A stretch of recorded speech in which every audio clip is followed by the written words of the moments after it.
All right, I'm about to ruin your entire worldview in the best possible way. You think life is complicated?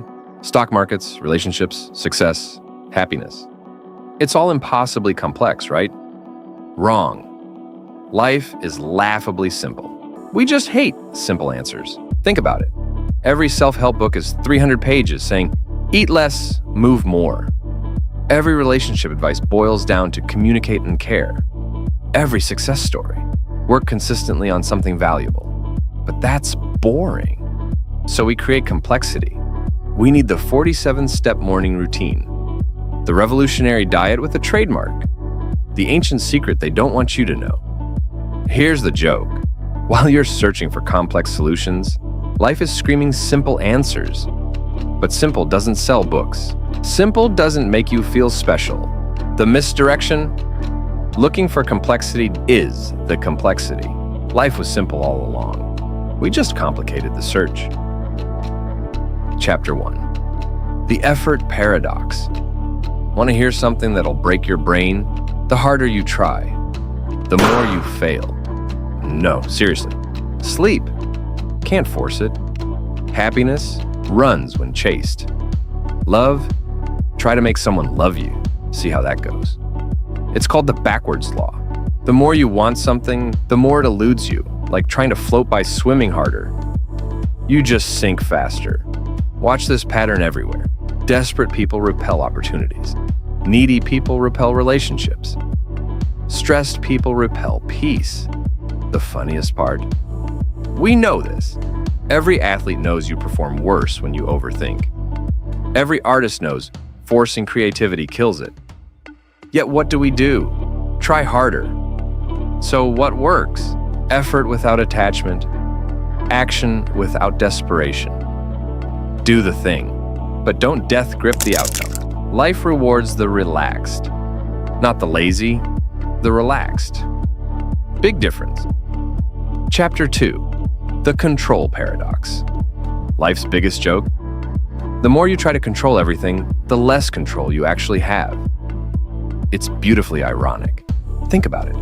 You plan every minute of your day, organize every detail, try to predict every outcome. And then life laughs and throws you a curveball anyway. We're all control freaks in denial. Here's what's actually happening. Control is like holding water in your hands. Squeeze tighter, and it slips through your fingers faster.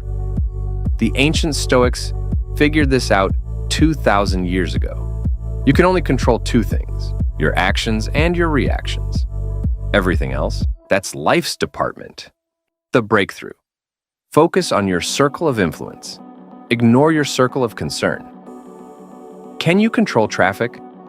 No. Can you control when you leave? Yes.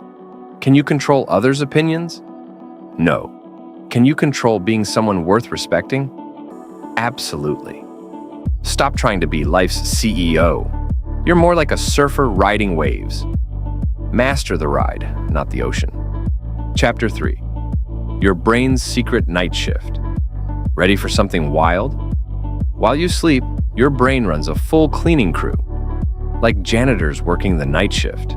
Scientists discovered your brain has its own waste removal system. During deep sleep, cerebrospinal fluid washes through your brain tissue, clearing out toxins that build up during the day. It's like a dishwasher for your thoughts. This process is why you think clearer after a good night's sleep. But here's what neuroscientists found.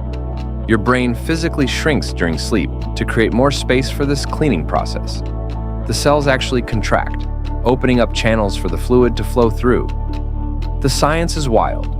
Your brain is 60% fat, weighs about 3 pounds, and burns 20% of your daily calories just thinking. We're basically walking supercomputers that need nightly maintenance. The research on this is mind-blowing. One night of poor sleep leaves metabolic waste in your brain. It's like trying to work in a cluttered office. Everything takes more effort. Scientists are still discovering how this nightly reset affects everything from memory to creativity. Your brain has a night shift crew you never knew about. Chapter 4. The Happiness Trap. Here's why you can't catch happiness. It's the only goal that runs away when you chase it. Happiness is like a cat. Ignore it and it jumps in your lap. We've all been there, chasing the perfect job, relationship, body, thinking, then I'll be happy. But neuroscience shows something fascinating. Your brain has a happiness set point. Win the lottery, you'll be back to baseline in 6 months. Terrible accident? Same baseline in 6 months. It's called the hedonic treadmill. Happiness isn't a destination, it's a byproduct. It comes from progress, not achievement. From connection, not possessions. From giving, not getting. We're looking for happiness in all the wrong places. The solution? Stop chasing happiness directly. Focus on meaning, growth, and contribution instead.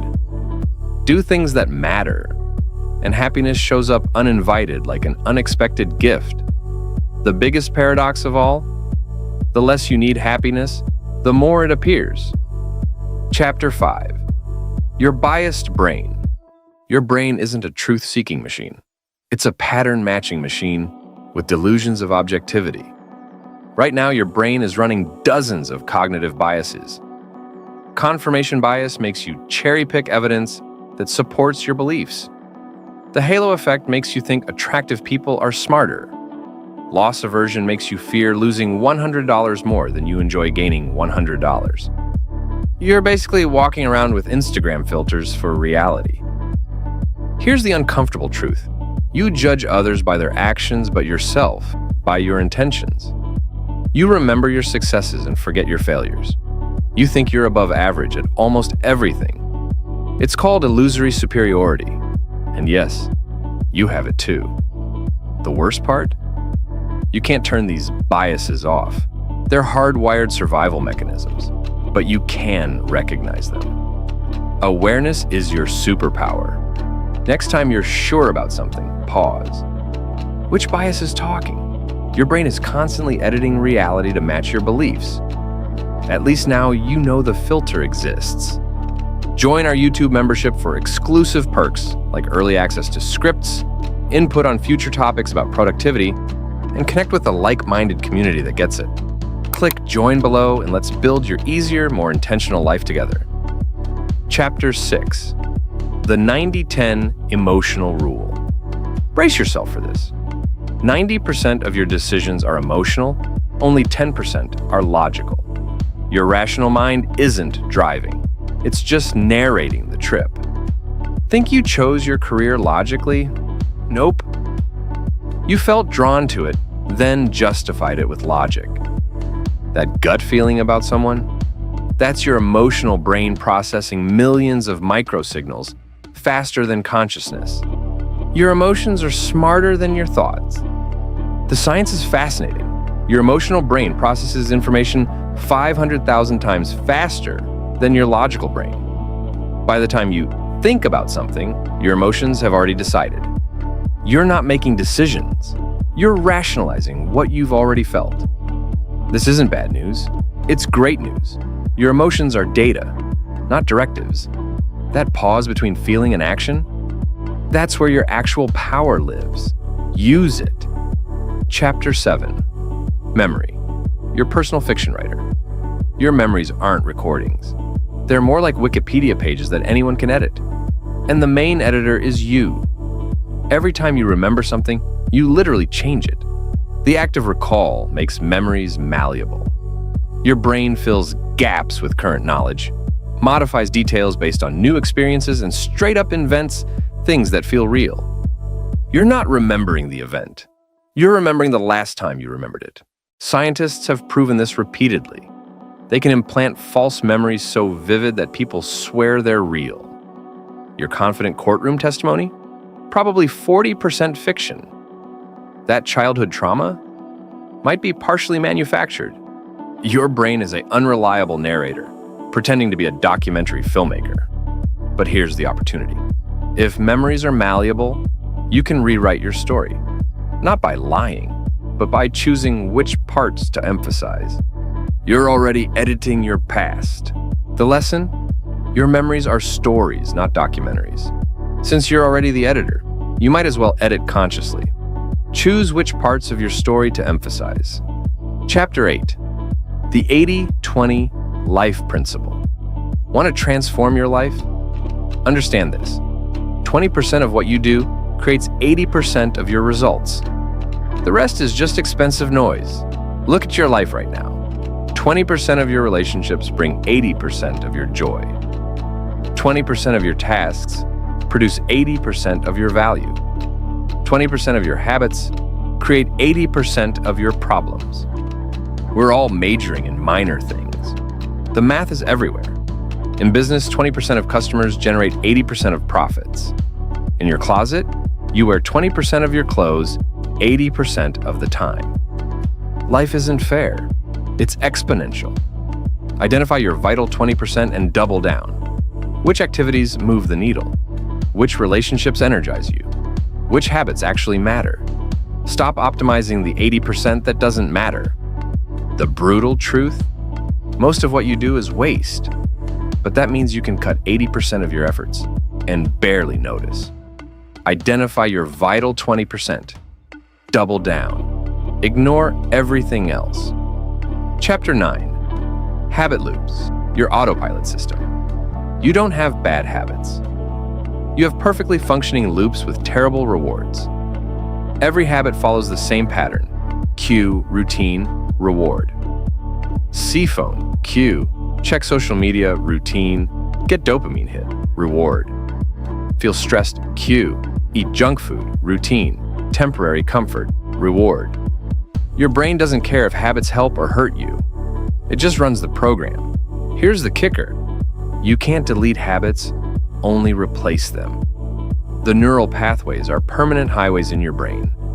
But you can change the routine while keeping the same cue and reward. Stressed? Do push-ups instead of eating. Same stress relief, better outcome. The average person runs 40% of their day on autopilot. But here's the power. Design your loops consciously, and autopilot becomes your ally. Keep the cue, keep the reward, upgrade the routine. Simple. Chapter 10. The compound effect secret. Here's the math that flips your perspective. 1% daily improvement equals 3,778% yearly improvement. Tiny choices create massive destinies. Think that's insignificant? If you get 1% better daily, you're 37 times better in a year. 1% worse daily? You're down to 3% of where you started. Success isn't a sprint. It's compound interest for your life. The problem? We overestimate what we can do in a day and underestimate what we can do in a year. Read 10 pages daily? That's 12 books a year. Save $5 daily? That's $1,825 plus interest. Exercise 15 minutes daily? That's a transformed body. But here's what nobody tells you. The compound effect works in reverse too. Skip one workout? Nothing happens? Skip 100? The results speak loudly. Small choices seem meaningless until they suddenly aren't. The secret isn't motivation or willpower, it's math. Focus on systems, not goals. One healthy meal today, one page read, one push-up. The compound effect handles the rest. Here it is, the synthesis of everything. Life isn't about finding yourself. It's about creating yourself. You're not discovering some predetermined destiny. You're building it choice by choice, habit by habit, day by day. The paradoxes? They teach you balance. Your biased brain? It shows you humility. The compound effect? It gives you power. Every concept connects. The ultimate cheat code has 3 parts. First, accept what you can't control, almost everything. Second, master what you can control, your actions and reactions.